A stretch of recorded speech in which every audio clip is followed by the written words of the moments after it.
আচ্ছা ভাই, আপনি যে এই প্রবাসে আসছেন কত বছর হয়েছে?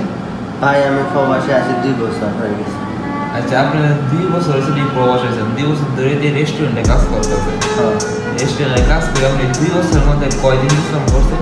ভাই আমি 2 বছরের ভিতরে বিশ্রাম নিয়েছি সর্বোচ্চ 2 দিন ছুটি রয়েছে, সুস্থ কারণে 2 দিন ছুটি রয়েছে 2 বছরের ভিতরে। তাহলে আমি আর ছুটি লইনি। এই 2 বছরের মধ্যে 2 দিন মাত্র বিশ্রাম করছেন, আর আমি আইসি মাত্র 1 মাস, এর মধ্যে আমার ক্লান্ত লাগতেছে। ভাই কি আমার করবে, করার কিছু নেই, প্রবাস জীবন এরকম।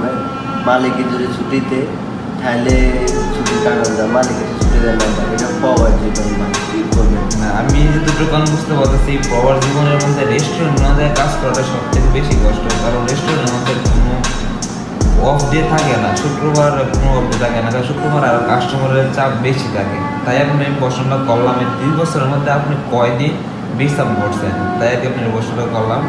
আসলে আমি তো বুঝতে পারতেছি প্রবাস জীবন আসলে খুব কষ্টের একটা জীবন।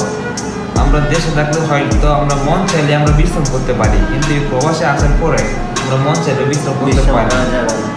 এই জিনিসটা স্যালারি কাটে ফেলা, নাহলে 1 মাসের টাকা কাটে স্যালারি কাটলেও ওটা মানা যাইতো, কিন্তু মানে ছুটিটা দেয় না। তো যতটুকু বুঝতে পারতো ছুটি দেয় না, একদিন তো দিন স্যালারি কাটতে দিত, ছুটি দিত, একটু বিশ্রাম করতাম, তাও মনটাকে শান্তি আনন্দ দেওয়া যেত।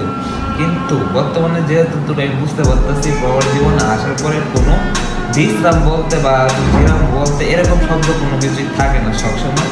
এটাই হচ্ছে প্রবাস, আমরা যে মতন প্রবাসের জীবন এভাবেই চলে, কোনো বিশ্রাম নেই। এই যতটুকু আগে শুনতাম প্রবাসীরা হয়েছে টাকার মেশিন, এই কারণে প্রবাসকে টাকার মেশিন বলা হয়।